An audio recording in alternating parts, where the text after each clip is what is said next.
Now, with everything becoming very accessible, the world becoming a global village, and you can ship your stuff from the US, you can actually do your shopping on Amazon, eBay, and so on, and you receive them over here in Kenya in 2 weeks or less. Now, the question is, when should you actually consider buying stuff, especially electronics and tech is what we talk about in this channel. If you're not subscribed, please subscribe. Or how do you decide that this is actually value, like I'm scoring a deal, or this is better than what I've got locally? So in this video, using an example, I'm gonna be telling you, showing you when and how I decide that let me buy this from Amazon or eBay and so on, or let me buy this stuff locally. Let's get started. So as an example, let's jump right into Amazon.com. This is the US Amazon site.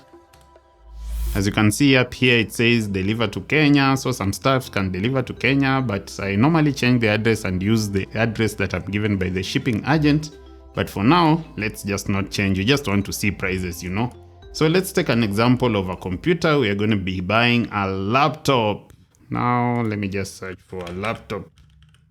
You know, a laptop is one of the devices that I think you could consider buying from abroad, because ideally the package would weigh like 5 kilos or less. If it's a smaller laptop, a MacBook Air, an HP Spectre and so on, it would probably even be like 2 kgs. Personally, I tend to consider buying bulkier items locally because local merchants normally have shipped them over mostly by sea. And so if you go to ship a bulky item, say a massive speaker, it might actually end up being more expensive than buying it locally. But if you need an item that is bulky and is not available locally, then it makes sense to like buy it from the US, UK and so on. And some of these agents actually have sea shipping, and that is more economical for bulkier items. By the way, there's a video coming about sea shipping. So again, that's another reason for subscribing if you're not yet subscribed, and hitting the notification bell so that you do not miss that video. It's coming. Okay, let's take an example of this here. This laptop, the first result on Amazon is an Acer Aspire 5. They say that it's available for 15% off. As you can see,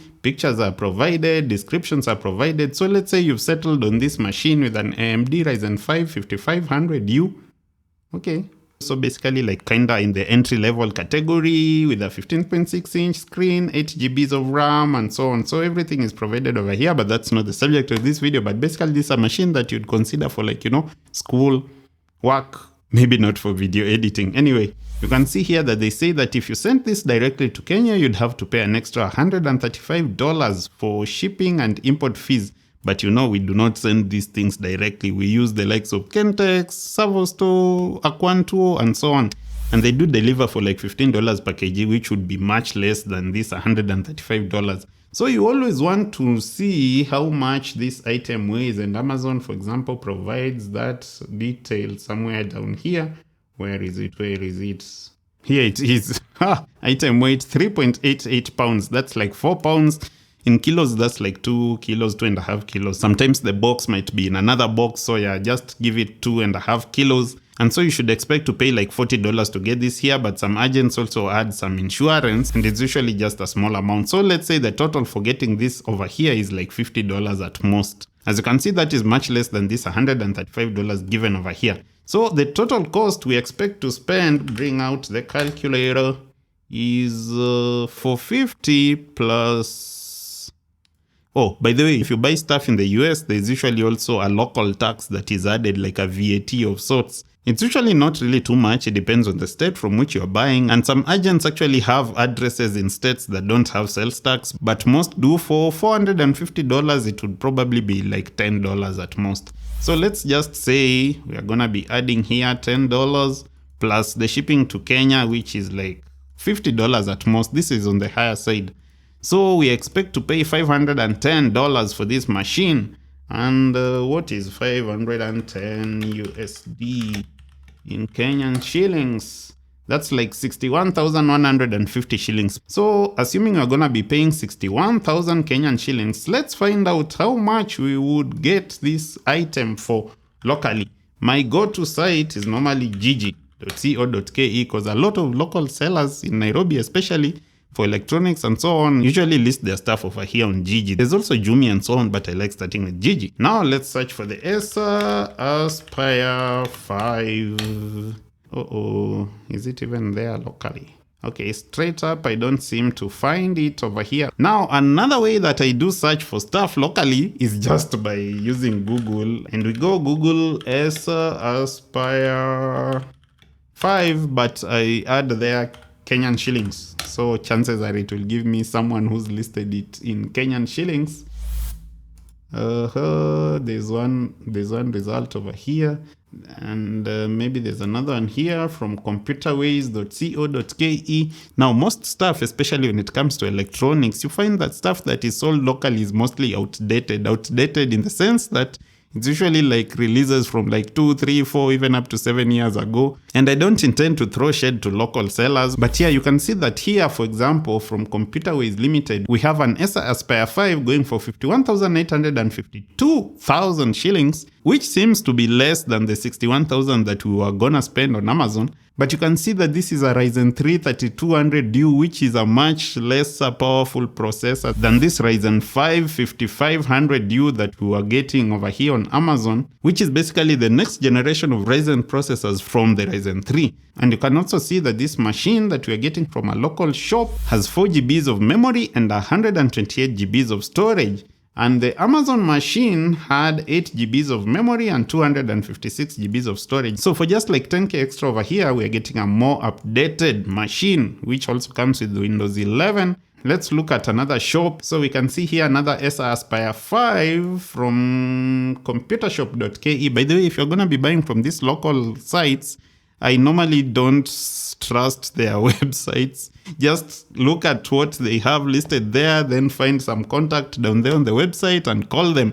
Or if you're in Nairobi, you can go to their shop if they do have one and get it over there. So this machine is going for 60,588, and basically that's about the same that we're going to be paying on the Amazon machine. And 61,000 here gets us a Ryzen 3 3200U. Another Ryzen 3 3200, which is a generation older than the Amazon machine. In fact, I think this shop is overpriced. You better get this 3200U from this other shop over here. So it seems like something popped up over here on Gigi. I didn't seem to see these. A refurbished machine being sold by someone called Diaspora Soko. An Aspire 5 going for a whole 90,000 whooping shillings. Whew! 90,000 bob. For 8 GBs of RAM, this one has Windows 11, and it's a Core i7 11th gen. Okay, but Intel actually do have 12th gen. That's the latest generation of Intel processors. And you can see that the RAM here is 12 GBs and 512 GBs of SSD. So I would not really pay an extra close to 30,000 shillings to get just maybe 4 GBs of RAM extra. No, that's not a good deal at all. At all.